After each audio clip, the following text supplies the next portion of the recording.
మొదటి రాజుల గ్రంథము 10వ అధ్యాయము 21వ వచనము. సొలొమోను యొక్క పాన పాత్రలు, ఆయన ద్రాక్షరసం దాగే పాత్రలు బంగారపు వై ఉండెను.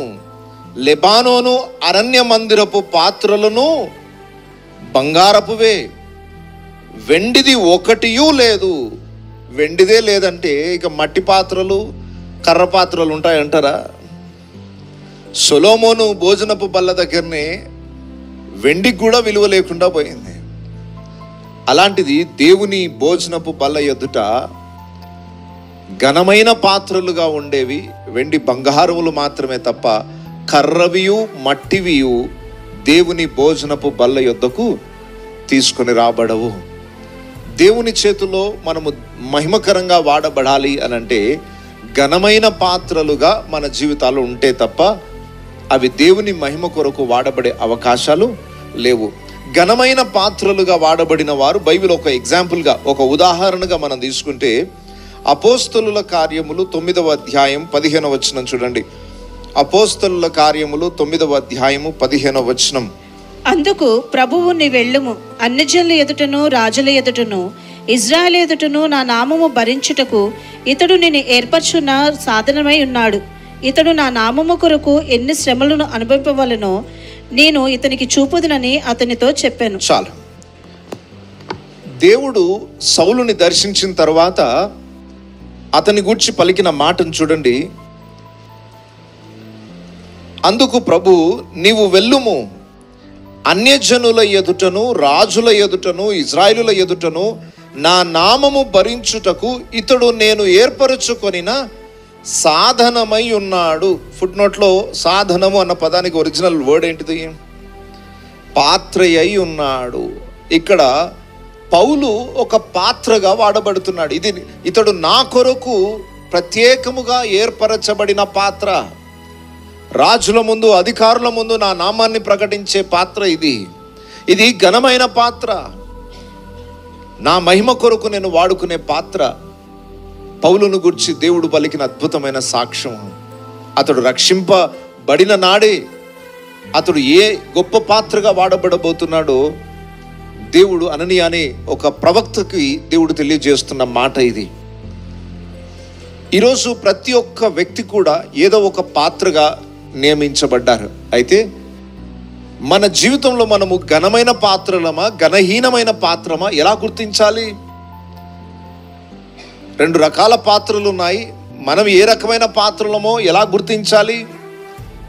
పౌలులాగా వాడబడగలిగితే ఘనమైన పాత్రలము, కోరహు దాతాను అభిరాములాగా దేవుని సంఘాన్ని పాడు చేసేవారంగా, ఒకవేళ యూదా ఇస్కరియోతులాగా దేవుని నమ్ముకొని బ్రతకడానికి బదులుగా దేవుని అమ్ముకొని బ్రతికే మనుషులంగా ఉంటే, దేవుని పేరు చెప్పుకొని దేవునికి విరుద్ధంగా బ్రతుకుతూ క్రైస్తవులం అని చెప్పుకుంటూ క్రీస్తుని అవమానపరిచే విధంగా మనం బ్రతికితే ఘనహీనమైన పాత్రలముగా ఎంచబడతాం.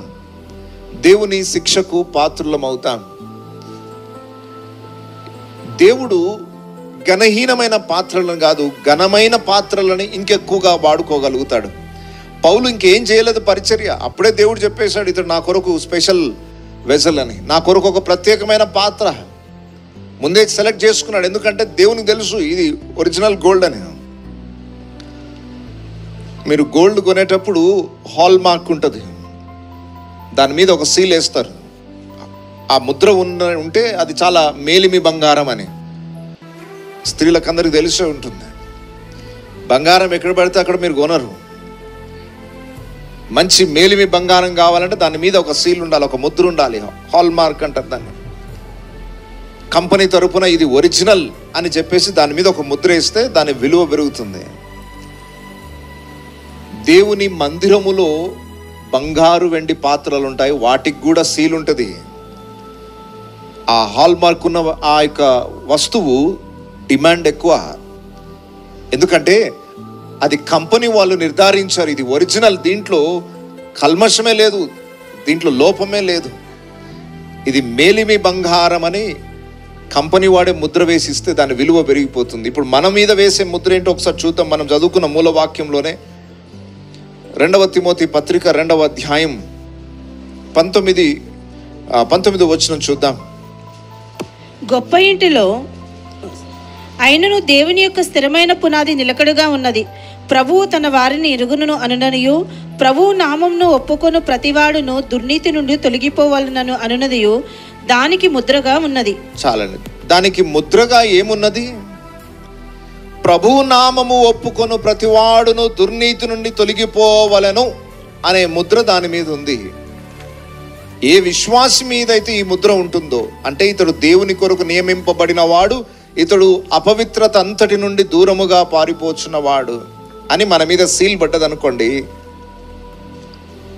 కంపెనీ వాడు వేసిన ఒక ISI ముద్ర వేసినట్టు, ఇది స్పెషల్, ఇది స్టాండర్డ్ వస్తువు, ఇది దీంట్లో ఇలాంటి డోకా లేదు, దీంట్లో ఏ విధమైన లోపము లేదు, ఇది ఒరిజినల్ వస్తువు అని దేవుడు ముద్ర వేయడం అంటే అర్థం ఏంటంటే, ఈ విశ్వాసి ఇంకా అపవిత్రమైన వాటి జోలికి వెళ్ళడు అనే ముద్ర మన మీద పడాలి. అప్పుడు దేవుని మందిరములో ఘనమైన పాత్రలముగా మనం ఎంచబడతాం.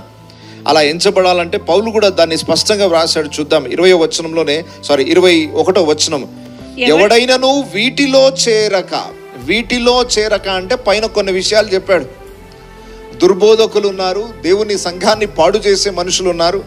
దాంట్లో ఒక లక్షణం చూస్తారా, ఈ లక్షణాలు కలిగిన వారితో మీరు ఏకీభవించకూడదు అని 16వ వచనం చూడండి. అపవిత్రమైన వట్టి మాటలకు విముఖుడవై యుండుము.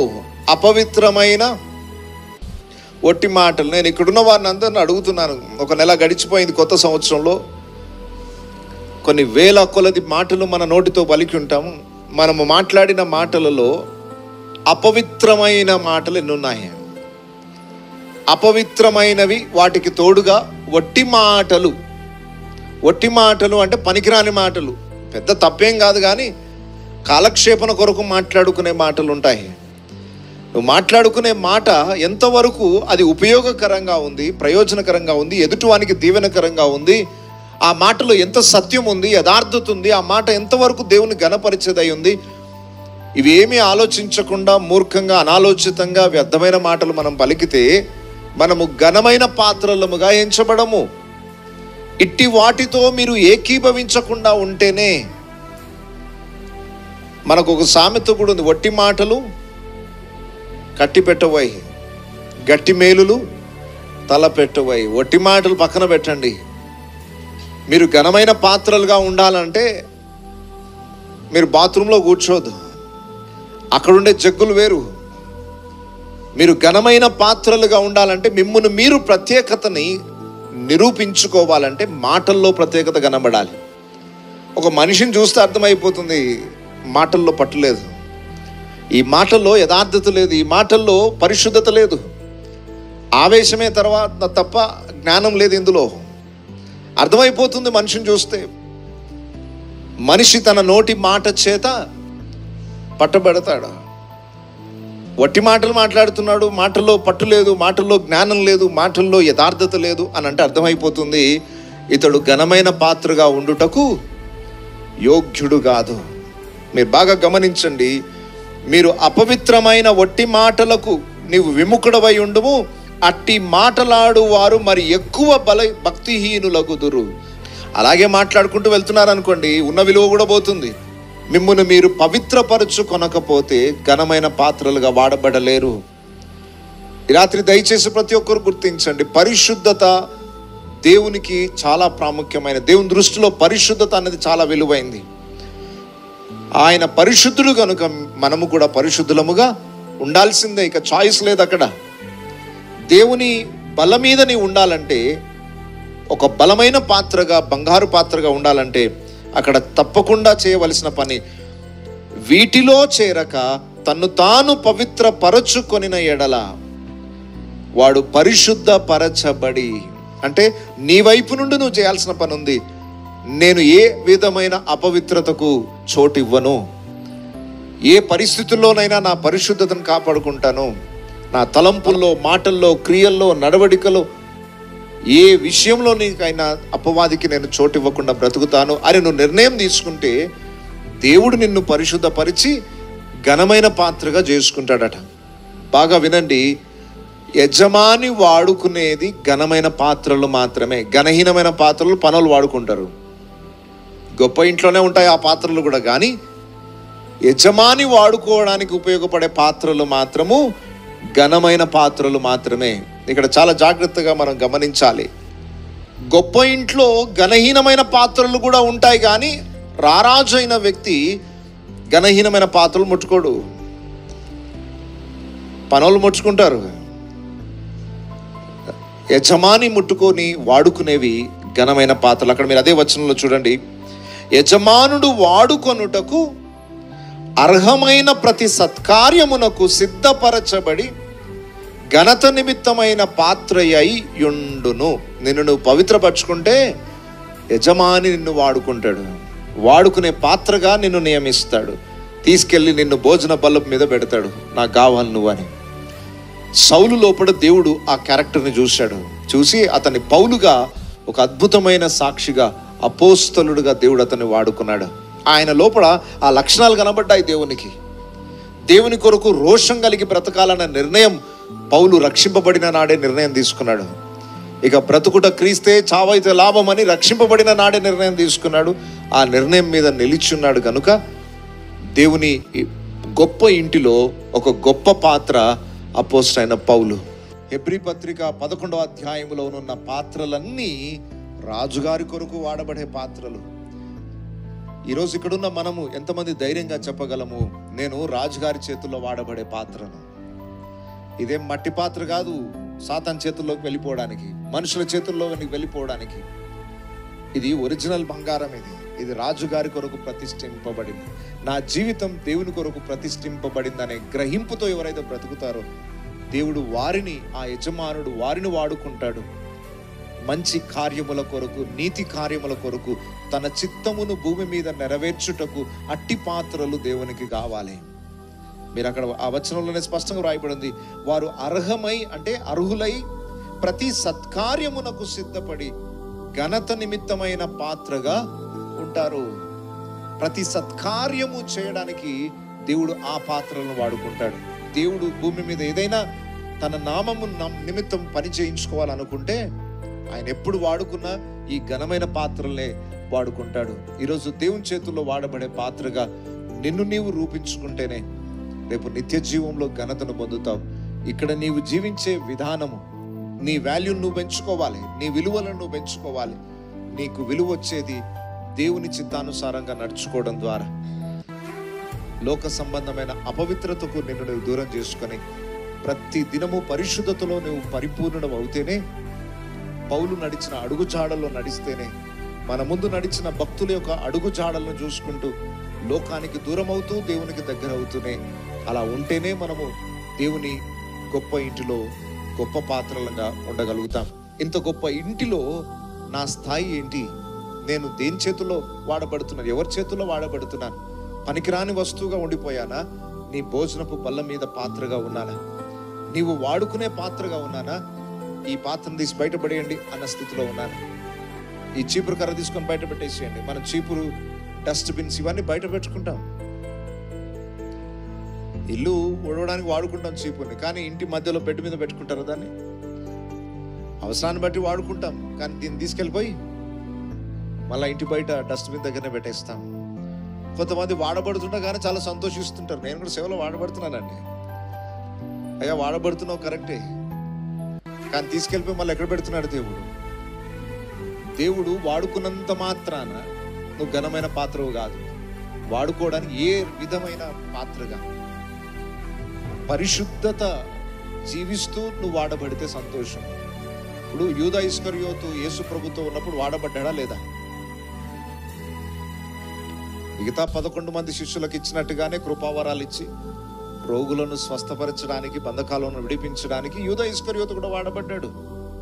పైగా మంచి పోస్ట్ కూడా ఉంది ఆయనకి, ట్రెజరర్ పోస్ట్. డబ్బు లావాదేవీలన్నీ చూసుకోవాల్సింది ఆయన్నే. ఎంత పెద్ద పోస్ట్ ఇచ్చాడో. డబ్బు ఒక వ్యక్తికి మీరు అప్పగిస్తున్నారంటే 12 మందిలో క్యాష్ ఒక చేతికి అప్పగిస్తున్నారంటే చూసే వాళ్ళకందరికి ఏమనిపిస్తుంది చెప్పండి? 12 మందిలో నమ్మకస్తుడు ఎవరు? అంటే యేసు ప్రభు ఎక్కువగా ప్రేమిస్తున్నది ఎవరిని అన్నట్టు కనబడుతుంది మీకు.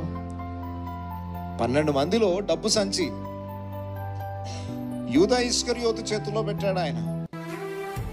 చూసేవారికి అనిపిస్తుంది, అబ్బో ఎంత ఘనత సంపాదించుకున్నాడు, ఎంత నమ్మకత్వాన్ని సంపాదించుకున్నాడు, ఇంత ప్రాముఖ్యమైన పోస్ట్ ఆయనకి ఇచ్చాడు యేసయ్య అంటే యూదా ఇస్కరియోతు ఎంత భక్తిపరుడో అని అనుకున్నారు అందరూ. సంఘములో కూడా కొన్నిసార్లు వాడబడుతున్నట్టు కనబడొచ్చేమో.